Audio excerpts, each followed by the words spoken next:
without further ado, let's start as we always do, guys, with this main event of the evening. And it's a fascinating, great fight where we've got Alexander the Great Volkanovski taking on Ilia El Matador Topuria. 26-3. What a fantastic record for the champion in Volkanovski. He is coming off a loss. Granted, that was up at 155 pounds against another pound-for-pound fighter in Islam Makhachev. So really no shame in that loss. He also took the fight on short notice, so you can give some credence to that. On the other side here, Ilia Topuria, he is 14-0 as a professional fighter. He's got wins as a lightweight in the UFC. He's got wins in the featherweight division as well. His last time out, he went out there and earned that 5-round decision with a beatdown of Josh Emmett, a perennial contender in this 145-pound division. So when I think of this fight on paper, I say to myself, you got the two right guys. These are the two best guys right now, in my opinion, at 145. Certainly, they're the two most deserving of this shot. I think Movsar Evloev, another guy who's kind of lurking around there, but when you look at the difference between Ilia and Movsar and why one guy has gotten promoted more quickly up the ranks, I think it's obvious to me. It's that Ilia is going out there and finishing fights in impressive fashion. He's putting guys down. He's landing big, devastating kill shots. He's putting guys in submission holds, and he's putting people to sleep, and when you look at how the UFC likes to market these fights, they like guys that are aggressive. They like guys that are finishers. They like guys that go out there and put a stamp on these wins. And I think that Ilia does a lot of things right by the company's standards. When you look at a title challenger, what are they looking for? They want a guy who's brash. They want a guy who will talk the talk. They want a guy who will sell pay-per-views. They don't want a guy who's going to be sheepish and say, hey, maybe it should have been me. Maybe it should have been the other guy. Maybe I'm going to beat him. Who knows? They want guys that are going to go out there and state their claim and say, hey, this is going to be me. This is my time. And whether it works or not, this is a business. It's a fight promotion. So it's not a fight, tournament of friends. It's not a fight, friendly banter competition. These guys really are competing for blood and money, right? It's a serious business. So, I don't begrudge either one of these guys for the way they're approaching it. Volkanovski's not being a nice guy about it, right? He says, I want to go out there and humble him. I want to go out there and beat him down. I want to go out there and make him eat these words and all this and that. It's not like he's saying, hey, I'm going to go, out there and teach him a lesson, as a nice young man. No, none of that. This is the fight game, right? Both of these guys are going to be mean. They're going to be vicious on fight night. And I think that it's a fascinating fight for that reason. On the one hand, you've got the technical, genius that is Alexander Volkanovski. He goes out there in the toughest fights, in the 5-round wars, and he goes out there and he shows these depths of skill. He shows the ability to compete over, 5 rounds. He shows the ability to dominate somebody like Jose Aldo in his prime, back in Brazil, right? 3 rounds to 0. Maybe Aldo didn't want to be in there anymore, right? Kind of discouraged him from even fighting back. You've seen so many layers from Volkanovski over the years. He is a tremendous fighter. And so what I wanted to talk about off the rip here, guys, is the fact that I've tried to fade this guy twice before, right? Alexander Volkanovski, who I said, when a lot of people were telling you that for sure the best pound-for-pound fighter in the world was Kamaru Usman, I said it's not. I said I am sure that it's Alexander Volkanovski. I said this the guy is the best fighter I've ever seen. But even the best fighters lose, right? I had kind of felt like Usman, his time at the top, was a little bit more manufactured. Not to say that he wasn't great, not to say that he didn't have great wins, but just to say that this guy, Volkanovski, went out there and earned it in blood in the featherweight division, which is stacked with talent. Which you look at the guys that have come through this division, it's absolutely unbelievable. And I look at what Volkanovski had accomplished, the wins over Aldo, the wins over Holloway on multiple occasions. And I just said to myself, man, you can't deny what this guy is accomplishing. But I tried to bet Brian Ortega against him, right? Plus 150. Brian Ortega. At the time, what was my logic? Why would I bet Brian Ortega against this guy? I said to myself, man, Volkanovski is a little bit small for this division, right? And I think that, he could put hands on him, right? I think that Ortega could maybe hit him with something big. He has those crazy uppercuts. He's got those straight shots. I thought maybe he could hurt him and put him down, which we did see. At one point, he caught a kick, landed a big left hand, and dropped Volkanovski to his back. I wouldn't say that he necessarily knocked him down, but he knocked him off balance, knocked him into a grappling exchange. And then, he was going for the mounted guillotine. He put him in that triangle, T-City, right? He went for the triangle. He had everything that he was looking for. And what I saw in that fight was the heart of a champion, right? You saw ultimate resilience from Volkanovski, and we saw him go to another level when he got put in those bad situations. What a good fighter would do is get out of them, right? Survive. That's the key, right? When you're in a terrible situation, the key is to survive. But this guy showed that he's a great fighter, an elite fighter, an all-time fighter because of his ability to get through that situation, to dig deep, find a way to win, right? He not only came out of those bad situations, the submission attempts, but he came out directly from these tight submission attempts to ground and pound virtual 10-8 rounds on this guy, Brian Ortega. And I said to myself, man, respect. Like, this guy, Volk, is built differently. And so on his title run, the rest of the way, I was basically betting on this guy. People were telling me, you got to bet on Max Holloway. I was like, no, I can't do that. I was like, I got to take this guy, Volkanovski. I think he just has his number. And I even took, Volkanovski inside the distance against Korean Zombie. I took Volkanovski inside the distance against Max Holloway, and it came, closer to cashing in that third iteration than almost anybody has against a guy like Max Holloway, one of the most durable fighters in the UFC. And I truly believe that if he did not break his hand in that fight, he would have knocked Max Holloway into another dimension. He was just, boxing circles around him that night. He was simply levels ahead that day. And when you look at the fight on paper, you say to yourself, so how could you ever get to fading him again? And I'll tell you the truth. Last time out against Yair Rodriguez, I had thought that it was always going to be somebody that was a dynamic finisher, right? Why did I bet Ortega? I thought he was a dynamic finisher. Max Holloway, for all the great things you could say about him, he's more of a volume puncher. He's more of a tactical fighter. He's not the most dynamic finisher in this featherweight division. So when I looked at a guy like Yair, I said, man, at plus 300, I'm not taking a huge bet. I had a very small bet on this guy. And I said to myself, at plus 300, how wrong could I be? And at the time, right, it was Yair plus 300 and it was Dricus du Plessis plus 300. So I just had a simple theory, which was if I bet on both of these guys, one of them's going to win. And I bet on both of them, and Dricus du Plessis won the fight. And I've been betting Dricus du Plessis throughout his run. And that was the confidence I needed, right? 2 plus 300s. I was like, man, one of these is going to come through. And now, my regret looking back at that was that Yair, he's always been the bridesmaid, never the bride, right? He's kind of had these big moments in the UFC, but that title win over Josh Emmett, was a little bit manufactured. And when he stepped up to the real title opportunity, it's not like he didn't have a chance. It's not like he didn't go out there and compete, but the lack of takedown defense, the lack of sophistication in the grappling, I think was a problem. And Suzanne in the chat says, don't forget Volk headbutted Yair and rocked before the finish. I actually think that was a huge factor, in that fight as well.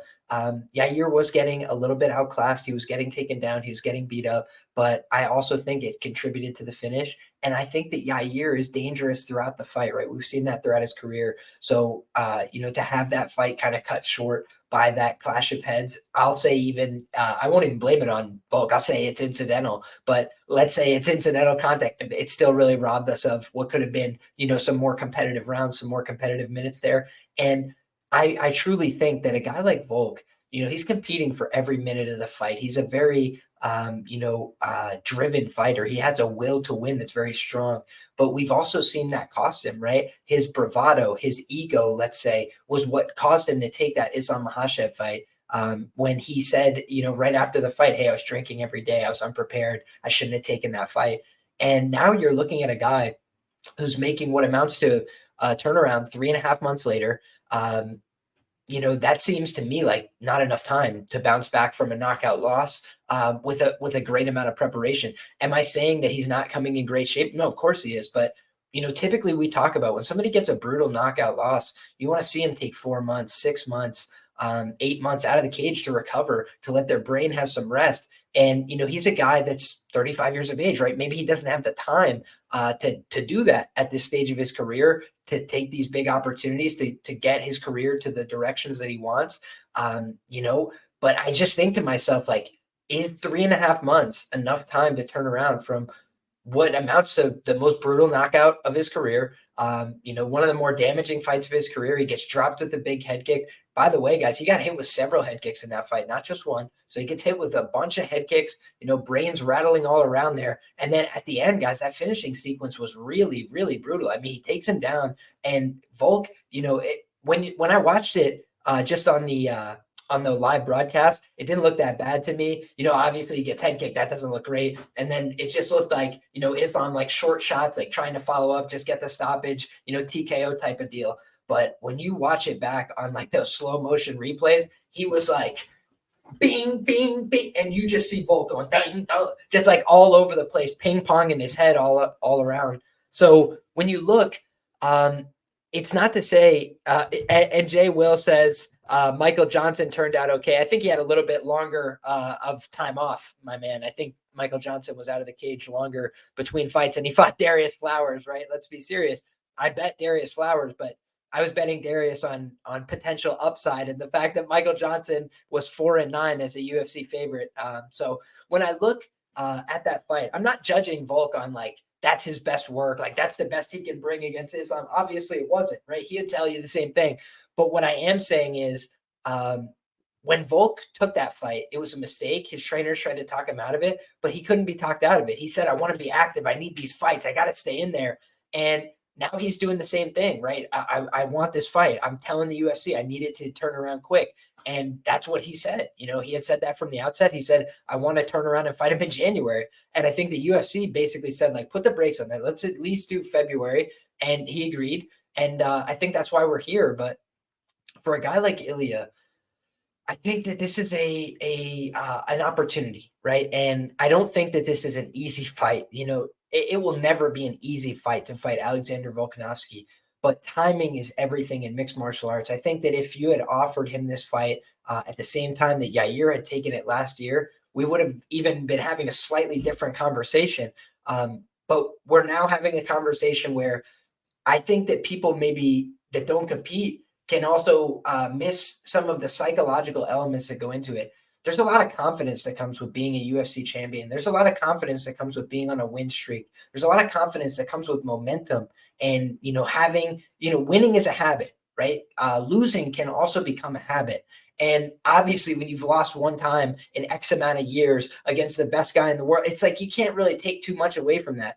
But what you can worry about, what you can speculate about is it more likely that you return to form where you are at the absolute zenith of your powers, the best in the world? Or is it more likely that you drop closer back to being a normal human being, especially when we're talking about somebody who's not in their first career in athletics, right? Goes from rugby to professional mixed martial arts, brutal career to brutal career.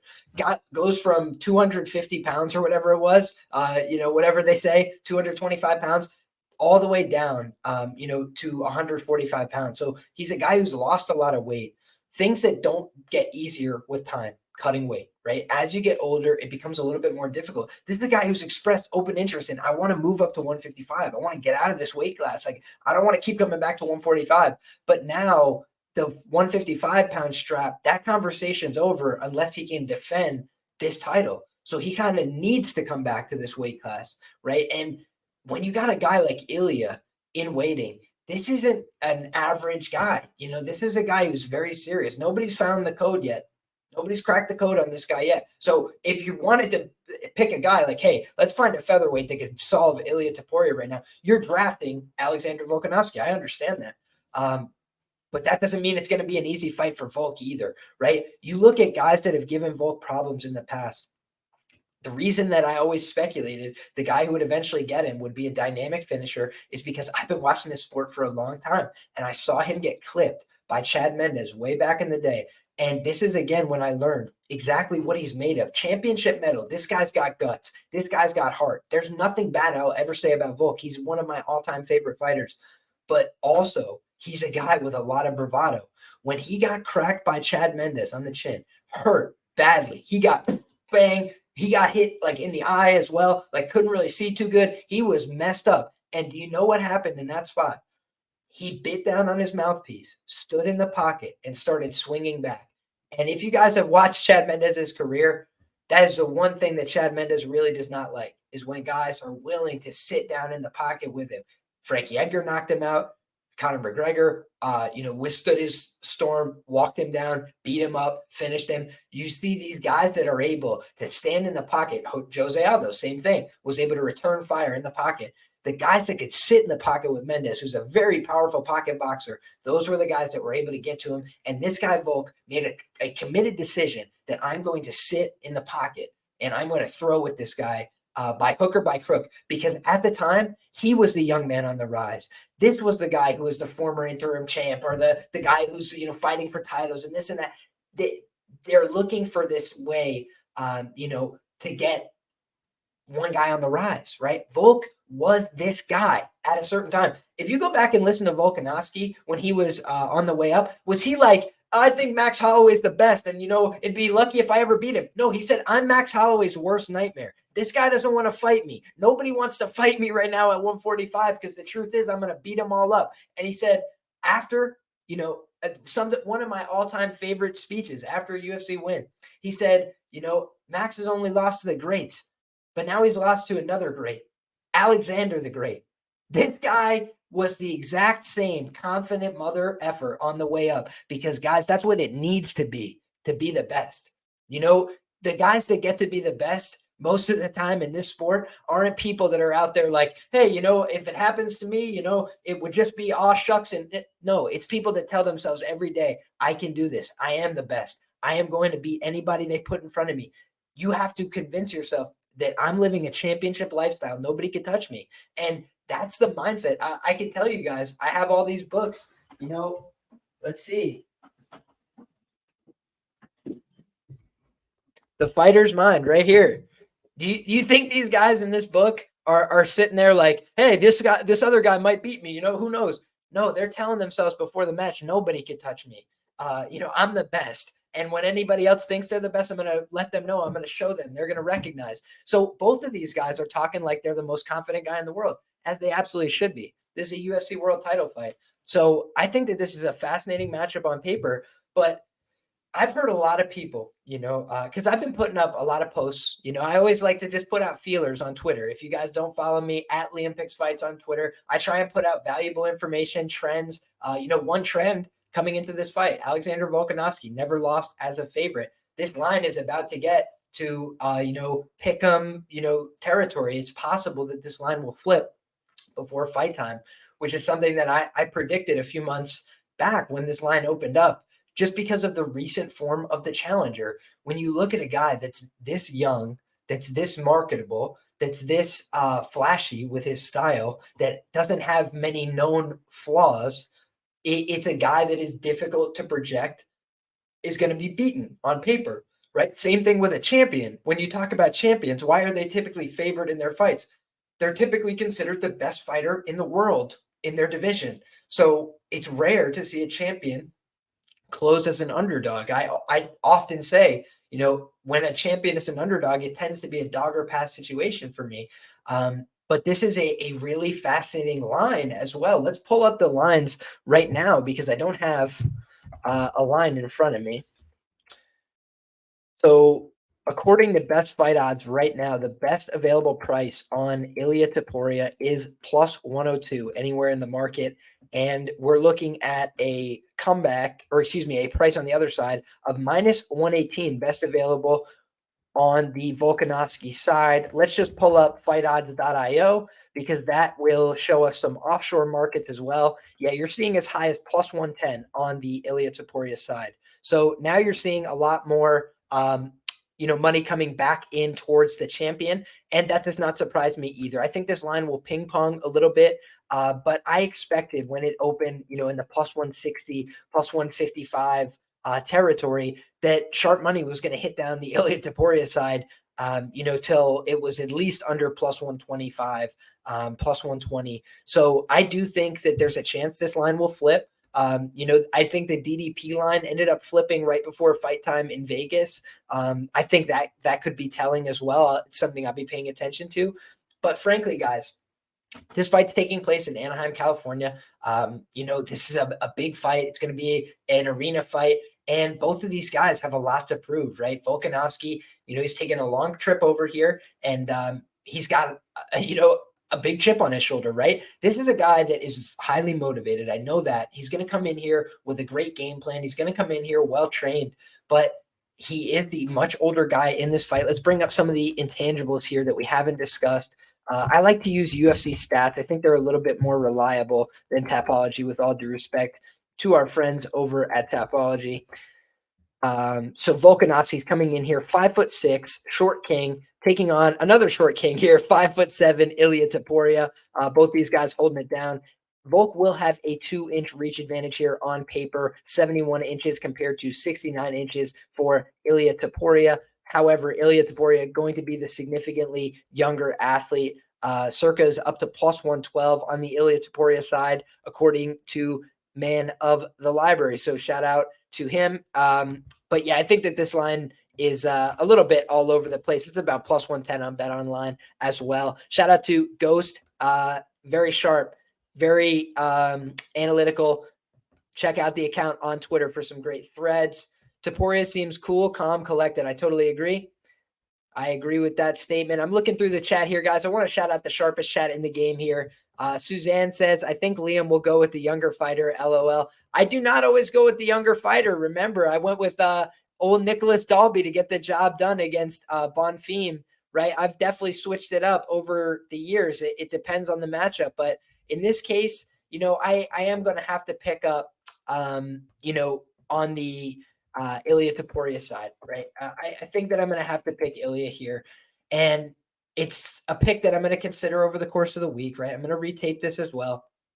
But when I look at it on paper, I say to myself, Ilia Topuria, I think, has a insane amount of power in his hands. I think that he also is a tremendous grappler. And I think that people don't understand maybe how good he is with his wrestling, with his grappling. I hear people saying they think Volk is going to take him down easily, put him on his back, beat him up from there. If that happens, I'll just have to be surprised. I don't see that happening at a very high clip. I think that Volk is a good wrestler, but I think there's a reason he transitioned his style to being one of the best strikers in the division. And I believe that was because his wrestling does not translate against the very best guys. I think that he was able to take down Islam a little bit late in the fight as he started to tire. His counter wrestling is phenomenal. But when you look at Volkanovski, I think that a lot of guys that have tried to challenge him with the wrestling and the grappling haven't had much success because they haven't established any respect with the striking first. And I think that the guys that have had success, like Islam, were able to establish that success on the feet. I do believe in this fight, Ilia Topuria can compete in all phases. I think he's live to win the fight by all methods. I think the same is true for Volkanovski, except for I would be pretty surprised if he submitted Ilia, unless Ilya's exhausted. I just think Ilya's a better submission grappler. I think he's a little more astute in some of those positions. I think Volk is coming along. I think he's, highly developed as a fighter in all areas, but I do believe that he's a little bit more aggressive with his hands. I think that he's got an ability to win this fight by decision, of course. But when I look at this guy, Ilia Topuria, I say to myself, I think the UFC would love to have him as the champion. I truly believe that. I think that he's young enough to have 20 more fights with the organization. I think that he's marketable. I think that he is a brilliant fighter. And I think that he's got all the confidence that it takes to beat somebody like Volkanovski, right? Half the time, guys, if you watch an Amanda Nunes fight, half her opponents lose the fight before the fight starts, right? They have no belief that they can win. So what they do instead is they go out there, they cash the check, but they look blue in the face, and they're waiting for the fight to be called off from the second it starts. And what I believe is that Ilia Topuria will bow down to no man. And if he gets humbled here by the champ, by the great Alexander Volkanovski, then I'll just have to take my hat off to the champ once again. But I've gone to the well twice. I've lost 1 unit fading this man. I've been, 6 units profitable on Alexander Volkanovski fights over the years. But I have to think that this is a dogger pass situation for me personally, because I've seen what Ilia Topuria is capable of in all positions. And I believe that Volkanovski is a great fighter. But I believe that this is closer to a pick'em fight. So as I see plus money next to a guy like Ilia Topuria's name, I think that could potentially be value against any featherweight in the world right now. So for me, this is a fascinating fight. I'll move to the next fight now just because I don't want to spend too much time on one matchup. But for me, this is the creme de la creme. I might do another video this week talking about some specific notes on this fight, but let's also talk about the trends on this fight, guys. I will give you guys a little bit of free game. I have been doing my previous performance in odds range trends for UFC 298. That's available on Patreon right now. But what I will just list off is this main event trend, right? Volk is a favorite, 10-0. Very productive favorite, 42.6% ROI. He's been paying you back, baby. But here's the thing. Smaller sample size. Ilia Topuria, only one dog opportunity in the UFC, cashed you out in that spot, 164% ROI. If you count his fights prior to the UFC, 2-0 as a underdog is Ilia Topuria. For a generous ROI. So neither one of these guys has lost in their current odds range. Ilia Topuria never lost at all. So this is a fantastic fight. But for me, I got to take the younger guy in this spot who I think is coming in with a little bit more momentum against the guy who is great, but is coming off a knockout loss. I think that could affect his confidence. I think that could affect his ability to compete at the highest level. And I also believe it could affect his chin and his durability coming into this spot. And I think that we've seen his chin and his durability was something that could have been questioned in the past. It has been cracked by Chad Mendes. He was knocked out at 170 pounds earlier in his career by a head kick. So we've seen evidence before that Volk can be clipped. He can be knocked out. That's a way to get to him. We've seen him put in dire situations with the submission attempts. That's a way to potentially get to him. And we've also seen he's fought to very competitive, close decisions. Max Holloway in that second run, a lot of people thought he deserved the nod there. So it's not like Volk has gone through all these fights without any slight blemishes. I think he's the best that we've seen at 145, but I think every dog has their day, and I think Ilia Topuria's time has come. So I think we're going to see a new champion on Saturday night, and I think his name is El Matador, Ilia Topuria. So let's see how it goes. I think it's going to be a fantastic fight, and I'm really looking forward to it.